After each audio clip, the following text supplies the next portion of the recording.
कर, लेकिन असलियत में तंत्र है क्या?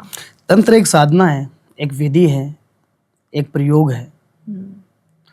तंत्र में जो कोई साधक अगर कोई तांत्रिक तंत्र विद्या कर रहा है तो वो सबसे पहले देखो कि अपने ही मानसिक स्थिति को उसमें सुधार मिलेगा। और वो एक तंत्र विद्या होती है जो एक अच्छे के लिए वो चीज की जाती है। अगर तंत्र विद्या सीख रहे हैं तो उसके भी बहुत से परिणाम अपने को फर्स्ट में उल्टे मिलते हैं। अच्छा। क्योंकि तंत्र विद्या का सबसे बड़ा महत्व है कि एक गुरु की शरणागत, गुरु का होना बहुत आवश्यक है। गुरु सबसे पहले आपको सौ साधना करवाएगा, चिता जल रही है वहां पे बैठ के करवाएगा। अच्छा। खुद बैठेगा और आपको बैठाएगा, और उस टाइम साधना चल रही है, साधना के दौरान वहां पे कुछ भी हो सकता है। देखा है मैंने, मेरे साथ हुआ है। मुझे बताइए गुरुजी क्या हुआ था?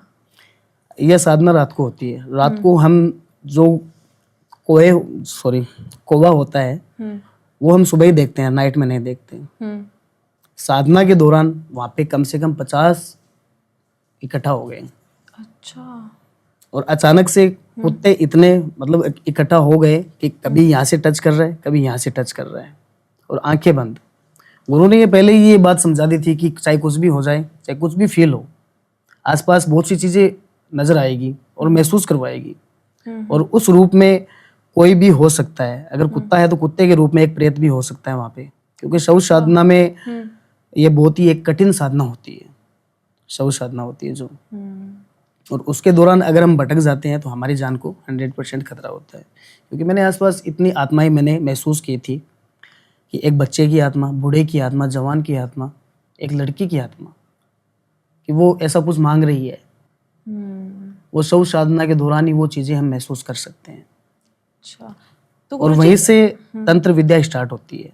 अच्छा, तो फिर वहीं से आप सीखना शुरू करते हैं उस साधना के पास। तो जो गुरुजी उस साधना को नहीं कर पाता है तो फिर गुरु सबसे पहले यही तो बताता है कि या तो देखो तंत्र में आप आओ मत, अगर आ रहे हो तो सोच समझ के आओ।